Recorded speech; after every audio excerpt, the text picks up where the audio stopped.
At some point, she covered his mouth. Ma'am, you did what? She covered his mouth. Covered his mouth like he was a child.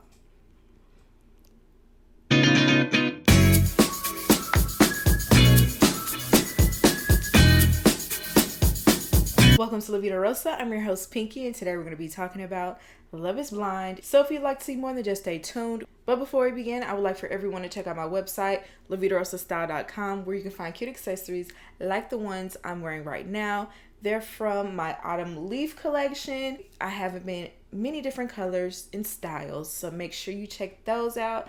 Like, comment, and subscribe. Without further ado, let's get into this video. All right, you guys. So at this point, all of the couples have met each other. They're on the trip. And I will say, majority of the couples really do fit each other, like personality-wise, but physically as well. Like, they seem to be pretty good matches for each other. Everyone seems attracted to each other for the most part. What I like about the men of this season is that they're not afraid to share their feelings and gush over their partners, especially when they get with each other. I think that's very cute. And yeah, all of the couples at least seem physically affectionate, and that's something that can be lacking sometimes, but everybody seems at least comfortable to be holding hands and kissing. So base level, I feel like this is what's needed for a show like this, especially when they go on the trip. So I'm just going to quickly run through some of the couples. Not much going on with everybody, and then we'll get to the heavy hitters, okay? Firstly, Tyler and Ashley. Y'all know they're my faves this season. They really click with one another. I enjoy seeing them together. Every time we see Tyler, he's ready to go to the altar, okay? I'm marrying her. He makes that clear every time anybody asks him about Ashley. Like, that is my wife. We're getting married. I would get married to her tomorrow. And pretty much she feels the same exact way. He even said pie baby on the way. I'm like, slow down, brother. Slow down. You get to know each other a little better before y'all bring a baby into it. But I get what he means. Like, he's just ready to start his life with her. They did have a conversation that kind of gave me the little side eye to him, because she was like, well, I'm glad you met me at this point in my life where I am. Like, you didn't meet the old version of me. And he said the same thing. And he was like, yeah, well, if anything bad comes out about you, I already know you. And I already know how you are. And I'm not going to believe it. And it's almost like he was prepping her for if his exes was going to come out and say something crazy about him. I was kind of like, I hope you ain't preparing us for something bad, Tyler. I'm not going to assume, but I did have my antenna up for that. They pretty much just don't want outside noise to infiltrate their relationship. And I don't see anything wrong with that. I feel like that's a healthy thing to do. But also, if your family can see some things that you can't, it's not bad to, you know, maybe listen to sound advice. Then we have Garrett and Taylor. They're doing great, pretty much. It was funny because Steven said he looks like a middle-class Chris Evans, and nobody saw it but him. I was very confused myself. Like, I definitely don't see that. I think they're the only ones to have not consummated their marriage, but other than that, they seem to be doing great. They seem to be getting along with each other great. He does often refer to her as like a boss bee or aggressive when it comes to her job and stuff. So that is kind of like, why do you keep doing that? And even she's like, what do you mean I'm aggressive? Maybe more of that will come up later. I don't know. I'm a little confused by it, but yeah, they're doing pretty good so far. So I don't really have much to say. Then we have Marissa and Ramsay's. They cannot keep their hands off of each other. They move the quickest out of everybody to that bed. Just, it kind of concerns me, because usually when people are fast with physical intimacy, it usually leads to fizzling out quickly. I don't know if that'll be the case for these two, but I hope not. They're very open about their intimate life. They don't mind telling everybody about it. She told the women, yeah, look at the hands, the feet, the height. They're all proportionate. I'm like, ma'am, didn't your mama tell you not to tell everybody your business in the bedroom? You ain't supposed to say that. You supposed to keep that to yourself. And you supposed to just say, if anybody asks, you're supposed to be like, I'm satisfied. That's it. You ain't supposed to brag about that kind of stuff. Anyway, they're cute. Like, he'll tell her from across the room, you look so fine, baby. She's like, thanks, baby. You know, his demeanor, like, I will say, his demeanor is a lot different than what I thought he would be. I really thought he was going to be one of those woo-woo, hippie, like, I don't know. I expect his personality to be a little different because of how he dresses. But when he get around the other men, he be dapping them up. Hey, brother, all that kind of stuff. I didn't expect that. I really didn't think we was going to get that coming from him. But it was a welcome surprise. I liked it. Monica and Steven. So they end up doing acupuncture. Look, I don't see nothing wrong with acupuncture, but I just couldn't do it. I can't get past sticking things into my skin. I'm like, is this sanitary? Like, and we're doing it all outside in the open. Like, I could see if we're doing it in a more sterile environment. Like, I could not do that. Like, I was cringing watching them do it. And then watching her, she stuck a couple needles in him. I was like, I can't do this. I can't. She stuck one in his head. I was like, I want to get out of here. And I'm not even there. At some point, they bring up his boners and how he's been poking her in the back. I'm like, this is, once again, TMI. You never know what's going to come flying out of his mouth, ever. Or hers, for that matter. She weirdly, and the other women weirdly bring up him being a fifth black all the time. And I'm just like, if y'all bring this up one more time, like, just give him a cookie already. Why is this such a big deal? I don't get why they keep bringing that up, I guess, child. But yeah, all the women approved of him, and he was just going on and on, talking to her about how he was happy the women approved. He was talking about how their personalities are different. He's more of spontaneous, I'm always living in the moment type of person, and she's a planner, and she always looks to the future, and he feels like they're a great balance for each other. And while he's talking and he's going on and on and on and on and on, he was getting on her last nerve. You could tell her trying to jump in and giving her input into whatever he was saying, and she just couldn't get the chance to because he kept talking and talking and talking. And anybody could get irritated by that. And even earlier in the episode, she told him, women get the ick very easily. Did she get the ick in that moment? Because the energy got different. She was lovey-dovey with him, and then the next moment she was asking him to fetch her shoes. So I don't know. She made it very clear that he needs to start letting her talk, and how he didn't like the fact that he kept going on, and she wouldn't let it go. She was harping on it then. I'm like, I would have to speak up and say, okay, I get it. I don't like it when you harp on stuff, because that would get on my nerves too. She was very frustrated, and she was being very bossy in that moment, telling him what to do. But that's when she gave us a little bit of foreshadowing on something went down between Alex and Tim.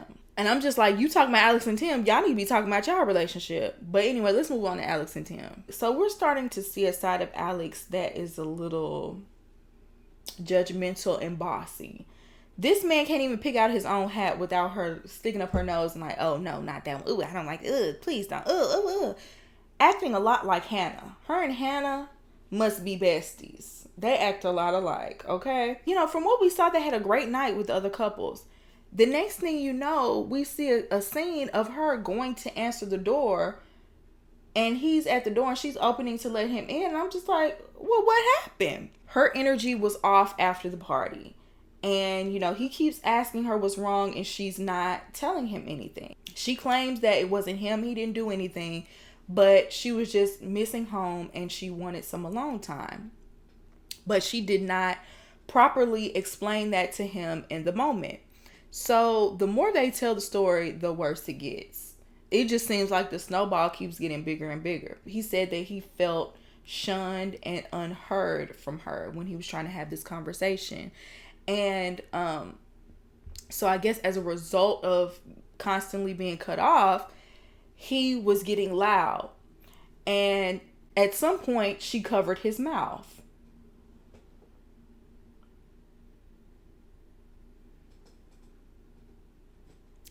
Ma'am, you did what? She covered his mouth like he was a child. Now y'all know I'm here for the women. But Alex, you was dead wrong for that. Because if he would have turned around and covered your mouth like you was a child, we all would be in uproar. She was dead wrong for that. On top of that, she was telling him that he was letting his insecurity speak because he thought it was his fault that, she was being standoffish. And basically, she wasn't allowing him to give his perspective in the conversation. And she was irritated that he was assuming things, like he was assuming that she felt a certain way and voicing that. You weren't expressing your feelings to him, so he kind of had nothing else to grab onto but to assume. So then it sounds like he started barking at her to speak, like, say something. It just sounds like both of them kind of got out of line at some point. And she was saying, like, she didn't feel like what she was doing was disrespectful. He didn't feel like he was doing was disrespectful because their intentions weren't to be disrespectful. But you have to look from someone else's perspective. How did the other person receive it? She said at some point he started to pack up to leave. And he said that he was just trying to get his space. But she was like, but if you're packing your bags up, it feels like you're trying to leave for good. And he said, well, he felt that she crossed the line with him, and you could tell he was disturbed, and he did not like the way that she acted towards him that night, how she was talking to him. Sounded like she really got disrespectful. And she already said that she's had a temper problem. So even though she wasn't the most apologetic, you could tell she knew she was in the wrong. Just by the conversation she was having, she was giving a little pushback, but she knew she was wrong. You could tell. She did end up apologizing for her part and promised to verbalize when she doesn't feel like talking about something and when she needs alone time before she just shuts down and shuts him out. And I don't know, y'all. Like I said, her demeanor just was not giving apologetic. I don't care what was coming out of her mouth. It just seems like she was just trying to pacify the situation. But do you actually feel like you were wrong? I don't know. She's like, well, where does this leave us? Because there's still days left on this trip. So she's trying to figure out, like, where do they stand? She reached out for affection. She wanted her to come sit next to him. He refused. He's like, I'd rather not. And so she goes over to him, and you could clearly see that wall. That wall was up, baby. I don't care how much she got up and kissed on him and hugged on him and tried to be on him. He is mentally checked out. It was very, very clear. As much as she was hugging him, he was just staring off into the distance like he wasn't even there. And he even said that he came into this conversation with the intention that this might be their last conversation. And she said that she didn't want that. We're kind of left on a cliffhanger. We don't know where they're going to end up because he just looked like he's not interested in moving on. Like, she going to have to do a little bit more apologizing or making it right before they can get to the point where he's willing to do it. And I don't know, part of me feels like she in the wrong because she doesn't strike me as the type that if she was in the right, that she would do all that apologizing. So y'all, we'll see. I don't know if they gonna work out, y'all. It's not looking good for them at all. Now, finally, let's move on to Hannah and Nick. Oh, y'all, they're so exhausting, especially Hannah. So they meet all the other couples. The other women had the same reaction that Hannah did. They couldn't believe that he was as short and as little as he is because the way his energy was totally different in the pods. Let's just put it like that. So all the women, they're talking about how they've done the do or whatever.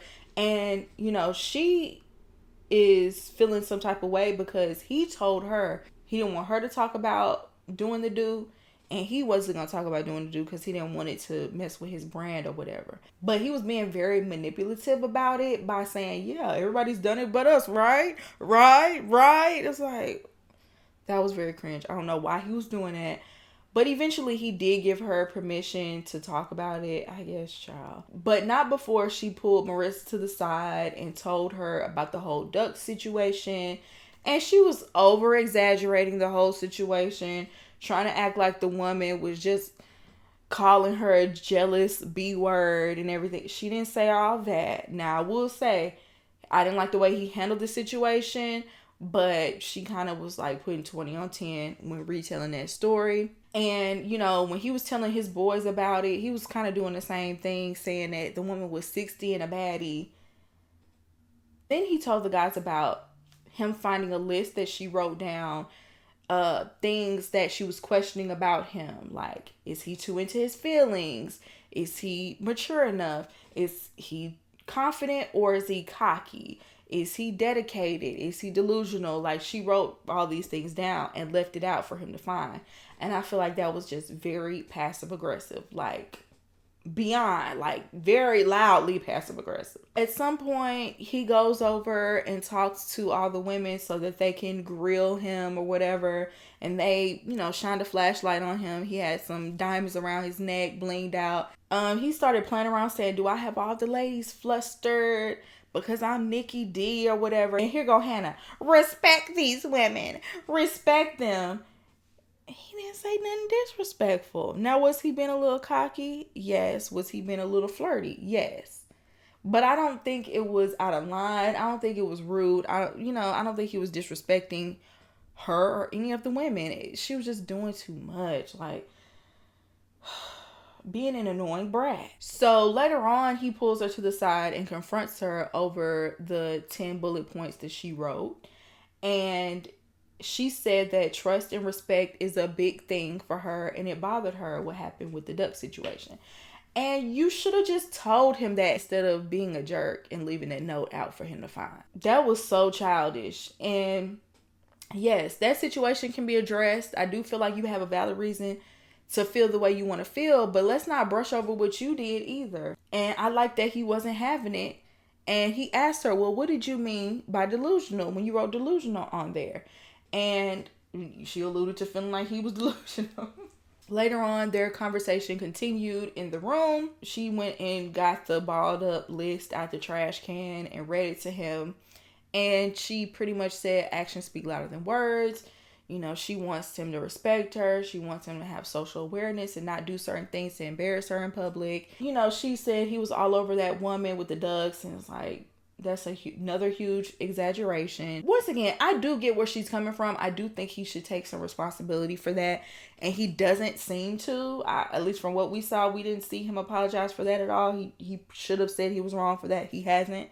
So in that way, she does have a valid reason. But it's just like dealing with a middle schooler with her. She's just so immature and it's annoying. Y'all, I really don't see them lasting, but y'all let me know what y'all think down below. Do you agree with me? Do you not agree with me? I'd love to hear your opinion. And I hope you enjoyed this video, and I'll see you in my next one. Peace.